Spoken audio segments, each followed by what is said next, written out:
Episode 25, Facing Stories, How to Reclaim the Way You See Your Past. You don't just live life, you interpret it. And that interpretation becomes the story you carry. Some stories don't shout.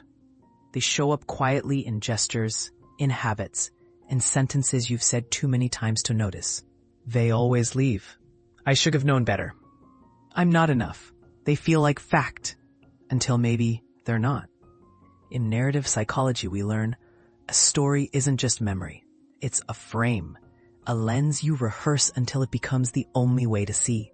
But what if that lens was shaped by voices you never chose? By survival, by shame, by someone else's silence. You don't need to rewrite the past. You can meet it again gently. You can retell, not erase, shift the tone in Seth, soften the line, move the period into a comma and breathe.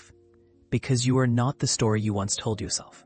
You are the one now holding it differently. Ask, what part of my story was written by someone else?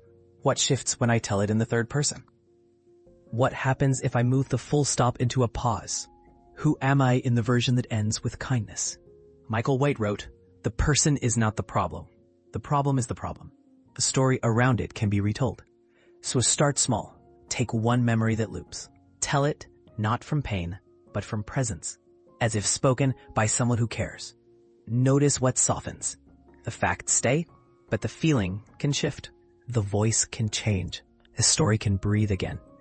You're invited to meet the story you live, not to fix, not to deny, but to offer it more room. Not every story needs a new ending. Some just need a new teller. Maybe today, that teller is you.